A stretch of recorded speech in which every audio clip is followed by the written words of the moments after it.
We are ready for our next speaker. And for this one, I'd like to bring on Harsh from Push to tell you all about building dApps for the future. Please give Harsh a big round of applause. GM folks, I'm Harsh, co-founder and CEO of Pushchain. And today we are going to be talking about building apps of the future. But of course, before that, let's rewind. Let's talk about the hack that started it all.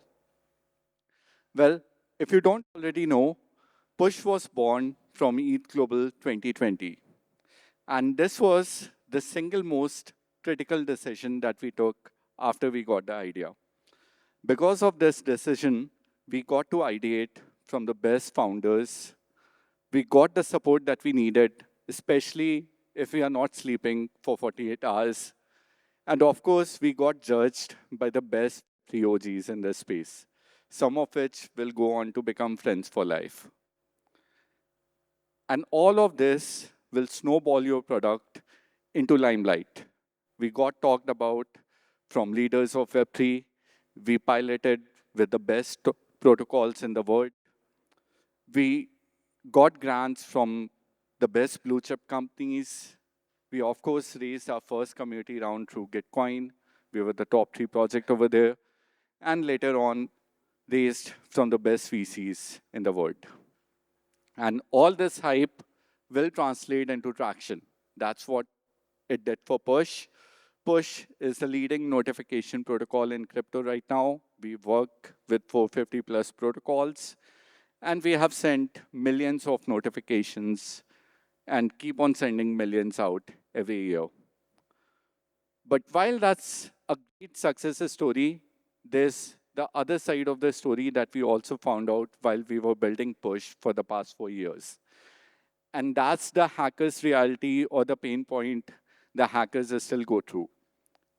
Let's see that. So you as a hacker and we as a hacker, when we start with the idea, we are building for the app features. It's very simple. We deploy that app on Ethereum. Ethereum is where innovation lives, even right now. And that's great. That's how we get our product out to the masses. But of course, we dream big. So we want to go cross-chain. And it's not 2020 anymore, so you have to go cross-chain. And that's where the problem happens, because that's where the shift happens from you building app features to you caring more and more about infra. That happened for us as well.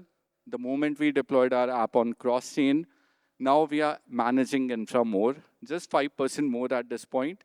But now we are keeping organization tabs. We want to deploy everything at once. So there's 5 to 10% of our effort going over there. But of course, it doesn't stop over there. The moment you deploy your app on cross-chain, now you have another headache. And that's the fragmentation and the interop headache every one of us is struggling with right now. So single app, you have a single source of truth. That's your smart contract. But now you have 4 smart contracts. So what do? You either make your app more complex and you pull in all the data from all these smart contracts in your app, or use an indexer, but still you make your app really complex. Or you use an interop protocol, and that convolutes your smart contract, that overshoots your audit price.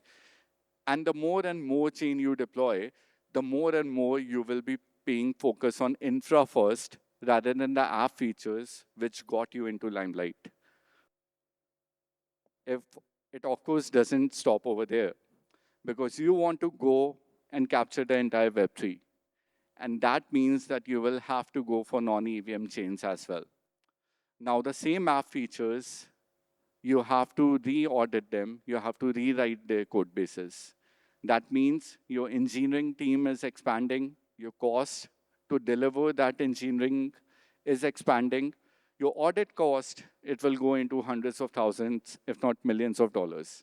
And all of that only to deliver the same app feature set to the user base across Web3. On the flip side, the user is also not benefiting out of it, because most of the solver networks, most of the bridging protocols, almost everyone will require you to do extra clicks, which means there is a user friction that you're introducing. That, or you force them to learn different wallets, or you just give up and hope that they bridge funds or learn your protocol first. Something that really worked well in the early days because you had airdrops and you incentivized those users till the time we figured a perfect solution out. But it's 2025, so something needs to be changed.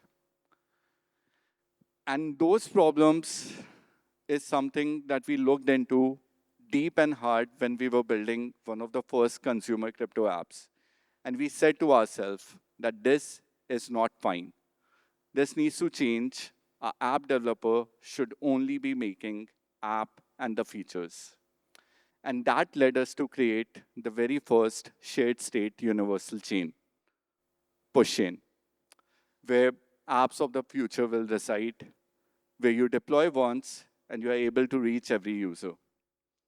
And the best way to show you is through an example. So that's what we are doing.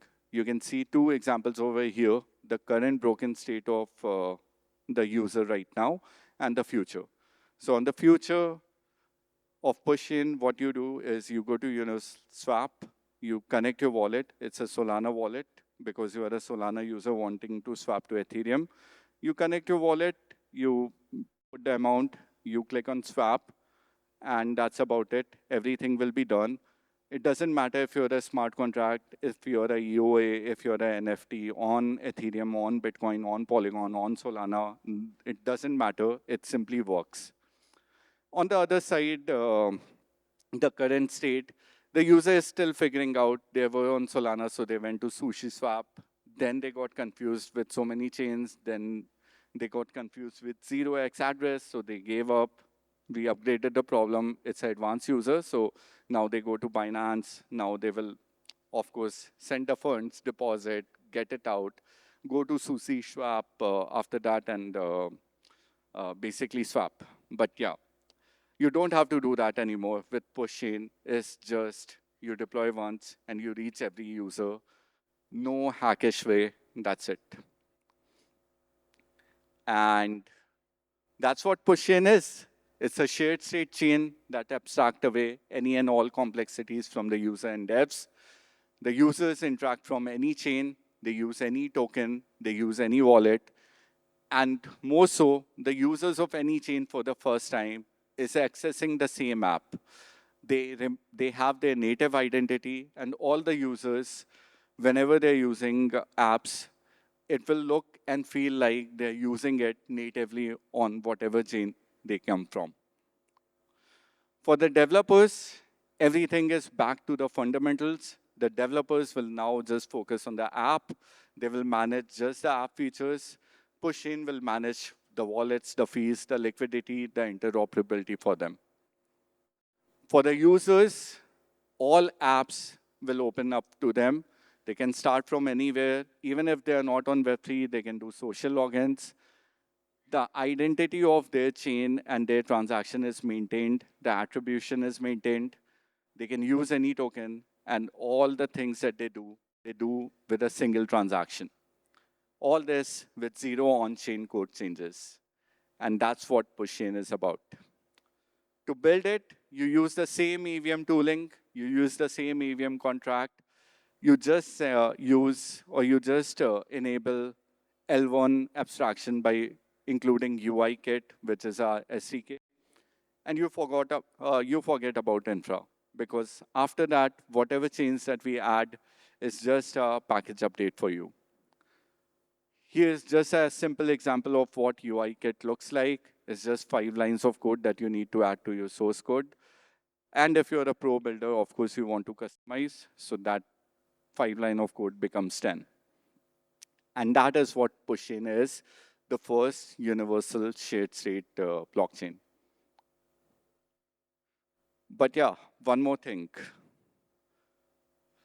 We have this habit of loving ETHGlobal and launching from ETHGlobal, right? We launched push notifications from Hack Money 2020. We launched wallet-to-wallet messaging from Bogota 2022. We launched video and the native Web3 communication stack from Tokyo 2023. And we are extremely excited to launch Pushchain Testnet from ETHGlobal Delhi 2025.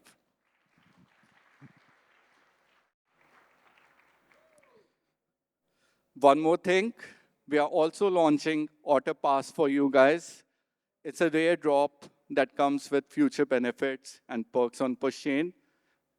Only 3 to 5% of our community will get it, but every hacker who is hacking on ETHGlobal gets one.